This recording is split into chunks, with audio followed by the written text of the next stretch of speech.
as part of the Experts in Emotion interview series, we will be talking with Dr. Yulia Chentsova Dutton, who will share her experience on whether emotions indeed are socially constructed. Dr. Chentsova Dutton received her PhD from Stanford University and is currently an assistant professor at Georgetown. Her research interests center on cultural shaping of emotions and social support, and she conducts exciting work on emotion and culture internationally in East Asian, Russian, and West African cultural contexts. So I now turn to a very special Experts in Emotion interview with a treasured colleague of mine, Dr. Yulia Chentsova Dutton.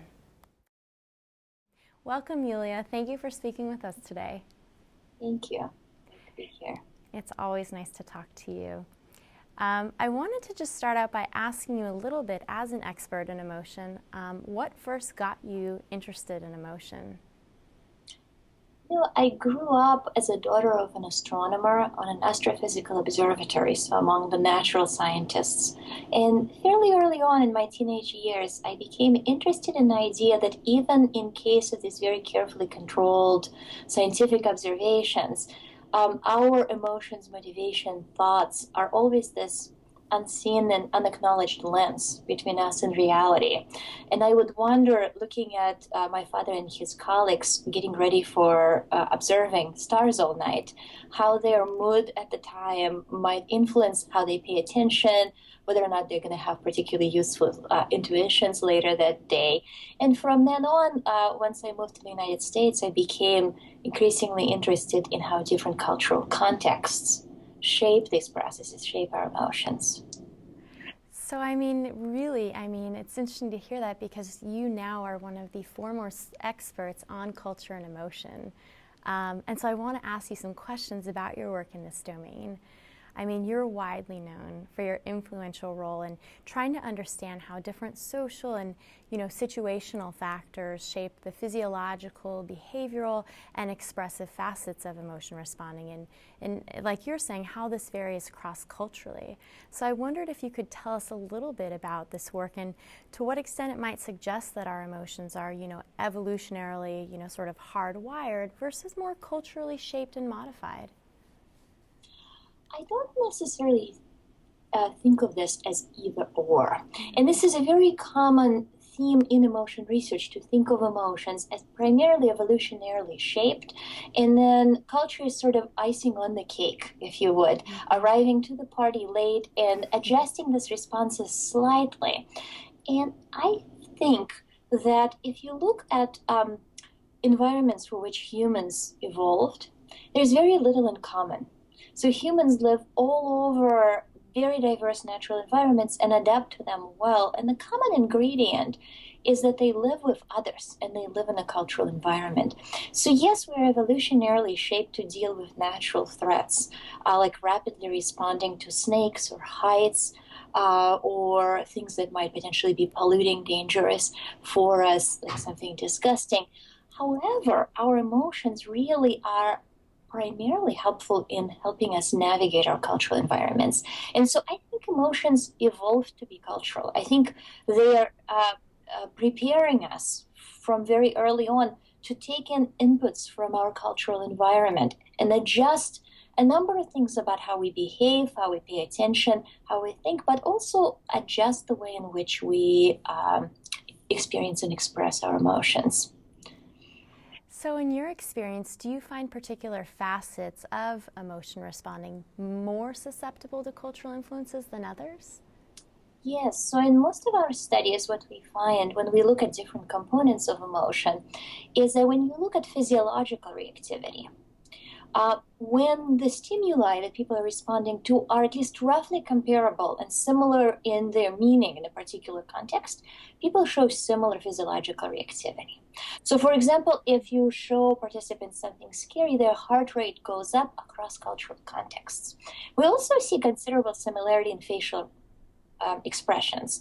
So people tend to show similar facial expressions. So, for example, smiling when they're feeling positive emotions across context, even though the intensity and the way that they express a particular expression are going to differ by context. But there's similarities there as well. And then when we move into the domain of the way people think about their emotions, how intensely and how frequently they experience them, what they believe about outcomes of their emotions, and also how they respond to situational cues that are all around them, to what extent these cues turn emotions on or off, or remind people to control their expressions. There we see many more differences. So one of the things I love most about your work is you've really provided this elegant and novel way of, thinking about these, culturally informed models of both positive and negative emotions. And you've drawn from a wide range of cultural contexts, including East Asian, West African, and also Russian contexts. And I wondered if you could tell us a bit more about some of the most exciting findings that have emerged by studying emotional systems in these very different culturally distinct contexts. Thank you. And so when we are looking at different contexts, we are starting with the culture usually, and we're trying to understand what are the cultural beliefs. And different cultures drive attention to different aspects of emotion. So, for example, in East Asian cultural context, what we see is that emotions are much more likely to be connected to social environment. So when European Americans think of their emotions, they think of internal processes that they get to express but are fundamentally within them. East Asians often think of emotions as literally unfolding in an interpersonal environment. And as a result, what we've done in the laboratory, and it was very exciting for us, is using simple thoughts of either yourself or others changes emotions differently in cultural context. So, for example, a mere thought of myself, if I'm European American, intensifies emotional response. For East Asians, it doesn't have the same effect, but instead thinking about a family member, someone who has close connection to you, thinking of that relationship, primes emotions and intensifies them. In other contexts, other aspects of emotions are culturally salient. So in East African context of Ghana, my colleague Vivian Jokato and I have done work on the way in which this context directs attention to the body. It encourages people to attend to how their body is responding. And we have looked at how this enhanced cultural attention to the body shapes emotional response. And finally, with my native culture of Russia, the work that we have done there most recently focuses on Russian beliefs about negative emotions and the idea that negative emotions can have very important positive functions in one's life, and the way in which these beliefs promote Russian participants to seek negative emotions, even though they are unpleasant for all of us. So our work and the focus of the work depends to some extent on the context. And the common thread there, I would say, is that cultures provide us with the scripts of what emotions are, how they're supposed to unfold, both in the moment and also what are some of the longer range consequences of these emotions. And when people feel normative emotions, they don't always follow the same script, because there is this common shared script, but we don't all follow it. Some of us are better at it than others. Some of us flat out attempt to reject it and think of ourselves as not very culturally normative. But it is impossible to be in a cultural context and not be informed by those scripts, not express and experience emotions in reference to those commonly understood scripts. And so the scripts might be about different aspects of emotion in different contexts, but our larger project is understanding how these cultural scripts interact with individual experience and expression. So fascinating. I mean, I love the work you do, especially just all the different contexts that you sample from, to really get a sense of the wide diversity in emotional response systems across the world. One question that came up while you were talking, I was thinking about, is just what you see as some of the most exciting next steps we can try to pursue if we're interested in trying to understand, the role that context has on our emotion experience and expression. I think it becomes increasingly important for us, if we take this idea seriously, to introduce context in the laboratory. And what I notice about much of research comparing, particularly European American and Asian, there is a long tradition for comparing these groups, is what we see is that Asian American participants or Asian participants in these studies are less emotionally expressive and report experiencing emotions less intensely. But all of these studies were conducted in a laboratory where the person is by themselves. Friends are not there, family members are not there. There's nobody for them to interact with. And we think that in an effort to make our studies more controlled, that this is a good idea. But in essence, we're stripping away what makes emotions emotions for this context.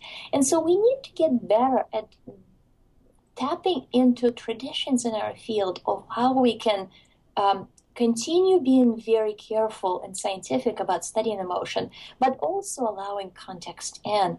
So currently in my study, for example, I'm doing more work with dyads where groups of friends come in and talk about distressing experiences and observing how cues from one person influence emotional reactivity in another person. And I think that would be a way for us to understand context better.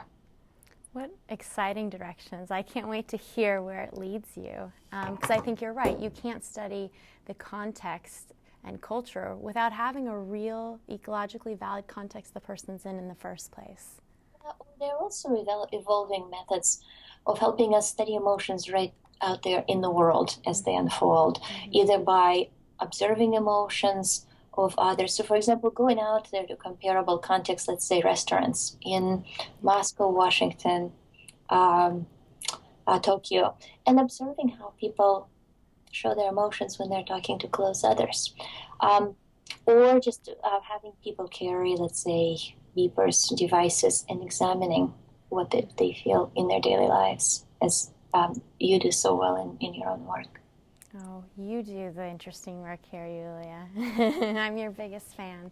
One of the last things I want to ask you about that I think is really striking too is you not only look at these cross-cultural models of emotion, around the world, but you also have this really important translational component where you look at cultural variation in emotion responding among individuals diagnosed with depression, one of the most common, severe, and debilitating of all emotional disorders.